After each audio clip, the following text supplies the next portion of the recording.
السلام علیکم ناظرین، امید ہے آپ لوگ خیریت سے ہوں گے۔ آج میں آپ کے لیے گردے کی پتھری کا ایک نہایت مجرب عمل اور وظیفہ لے کر آیا ہوں۔ اگر آپ صدق دل سے اور یقین کے ساتھ کریں گے، انشاءاللہ گردے میں پتھری ہو یا مثانے میں پتھری ہو، وہ پتھری بالکل ختم ہو جائے گی۔ ناظرین، اللہ تعالیٰ ہی تکلیف کو دور کرنے والے ہیں، اور وہ ایک آیت ہے، اس آیت کو 41 بار پڑھنا ہے۔ 41 بار پڑھ کر پانی پر دم کر کے مریض کو وہ پانی پلانا ہے۔ انشاءاللہ وہ گردے کے درد بھی دور ہو جائے گی، اور وہ آہستہ آہستہ پتھری بھی ختم ہو جائے گی۔ وہ آیت یہ ہے، وَمِنْ آيَاتِهِ أَنْ خَلَقَ لَكُم مِّنْ أَنفُسِكُمْ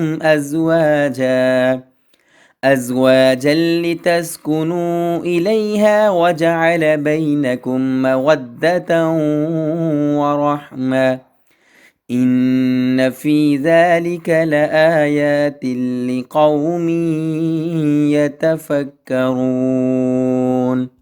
ناظرین، یہ آیت ہے، یہ آیت 41 بار پڑھنی ہے، اور پڑھ کر بوتل میں پانی لے لینا ہے، کسی جگ میں اس جگ کو بھر لینا، اور 41 بار آیت پڑھ کر اس جگ میں پھونک مار دینی پانی میں، اور آہستہ آہستہ وقتاً فوقتاً مریض کو پلاتے رہنا ہے۔ انشاءاللہ پتھری ختم ہو جائے گی۔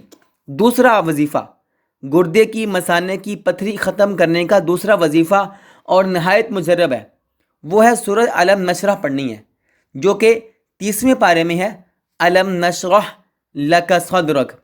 یہ جو سورت ہے، سورہ الم نشرح، یہ ہر نماز کے بعد 11 مرتبہ پڑھنی ہے۔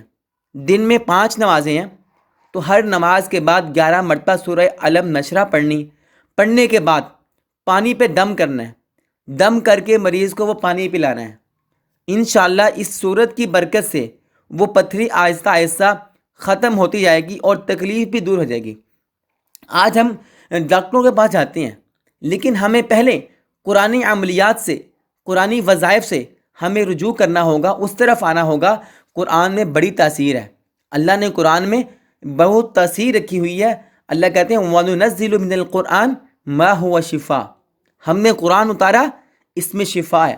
جب اللہ خود کہہ رہا ہے اس میں شفا ہے، تو پھر ہم پہلے قرآن پاک کی طرف رجوع کریں، اس کی طرف آئیں۔ انشاءاللہ بہت سی بیماریاں، ہماری ہر قسم کی بیماری دور ہوگی۔ اور سورہ الم نشرح تو بہت ہی کمال کا مجرب عمل ہے۔ کسی بھی قسم کی مشکلات ہو، کوئی سواری نہیں مل رہی، کہیں آپ ٹریول کر رہے ہیں، راستے میں کھڑے ہیں، سواری نہیں آ رہی، سورہ الم نشرح پڑھنا شروع کر دیں، سواری مل جائے گی۔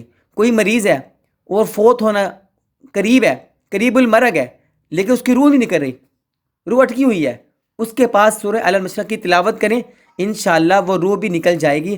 یعنی کہ سورہ الم نشرح نہایت مجرب عمل ہے، راستے کھولنے کے لیے، تکالیف کھولنے کے لیے۔ کوئی بھی مسئلہ ہو، سورہ الم نشرح پڑھ لیجئے۔ ناظرین، ملتے ہیں ایک اور ویڈیو کے ساتھ، تب تک کے لیے اللہ حافظ۔